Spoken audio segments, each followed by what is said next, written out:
ধন্যবাদ সবাইকে। সবাইকে জানাই এই সকালে সবাইকে শুভেচ্ছা জানাই। শুভ সকাল। তো আপনারা দেখছেন আমি আজকে ধান কাটতে চলে আসছি। আজকে প্রথম দিন ধান কাটা শুরু আজ থেকে। তো জানিও তো আসলে ব্যাপারটা হয়েছে যে আমি তো গ্রামে থাকি। ব্যাপারটা হয়েছে আমাকে ধান কাটতে হয়। ধান কাটতে হয় এই কারণে যে আসলে বাড়িতে আবার থাকা সত্ত্বেও আমাকে ধান কাটতে হয়, কারণ ধান কাটি একটা লাভ আছে। কারণ যে আমি সারা বছর কাজ করি বা না করি, আমাকে সিজনের কাজগুলো করতে হয়। এতে কী লাভ? কারণ আমাকে কারো দ্বারা হাত পাততে হয় না। যে আসলে বাড়িতে খাওয়ার যদি অভাব থাকে তাহলে কোনো টেনশন ছাড়াই মুক্ত। এই জন্য ধান কাটতে চলে আসলাম। আর আজকে সারাদিন ধান কাটবো, আর কালকে ফাঁকা থাকবো অবশ্যই। তো যাই হোক, আপনাদের অবস্থা কি, আপনাদের এখানে কি অবস্থা সেই কথা জানাবেন। আর আমি ধান কাটতে আসছি, আমি সাথে সাথে কি কি নিয়ে আসছি আপনাদেরকে দেখাবো। আমার কাছে কাঁচি আছে, মাথল আছে, যেটা মাথায় দেওয়া হয় আছে। তার সাথে দেখাবো সৌন্দর্য, সকালবেলার সৌন্দর্য পরিবেশ। আর সেই সকালবেলার সৌন্দর্য পরিবেশ অনেক সুন্দর হয়। আর আজকে রবিবার।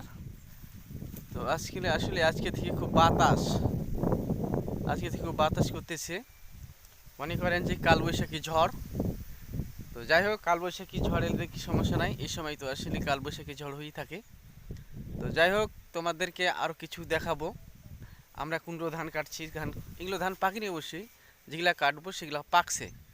দেখাবো, সাথে থাকো, তোমাদেরকে দেখার চেষ্টা করব। বুঝা গেছে? তোমাদেরকে দেখার চেষ্টা করবো। এই ধানগুলো আমরা কাটবো, এই ধানটা আমরা কাটবো। এখানে ধান আছে প্রায় 2 বিঘা জমি। 2 বিঘা জমি আমরা আছি প্রায় 15টা লোক, 15 জন। তো যাই হোক, কতখানি সময় লাগে, 10টা 11টা যায় বাজু। কাটা হয়ে গেলে আমরা বাসায় চলে যাব, অর্থাৎ বাড়ি চলে যাব। তো যাই হোক, তোমরা পাশে থাকবেন, সাথে থাকবেন, আর আপনাদেরকে প্রতিনিয়ত ভিডিও দেওয়ার চেষ্টা করব। তো আমাদের মাঠটা অনেক বড় বললেই চলে, কারণ আমাদের এখানে অধিকাংশ জমি কিন্তু আম বাগান ছাড়াও নিচের জমিগুলো কৃষি ব্যবহার করা হয়, অর্থাৎ ধান লাগানো হয়। আর এগুলো জমি আগে কাটতেছি, কারণ হচ্ছে যে নিচে জমিগুলো যদি কোনো কারণে যদি বৃষ্টি যদি আসে ধানগুলো তুলিয়ে যেতে পারে, এই জন্য ধানগুলো আগে লাগানো হয়েছে। আর তার সাথে ধান পেয়ে গেছি অবশ্যই, ধানটা এই জন্য আগে কাটতে আসলাম। তো যাই হোক, তোমাদের এখানে তোমাদের অবস্থা কি সেই সম্পর্কে জানাবে। আর কে কে কোথায় থেকে দেখছেন কমেন্টে জানাবে। আর আজকে এই পর্যন্ত, দেখা হবে অন্য সময় অন্য ভিডিও নিয়ে।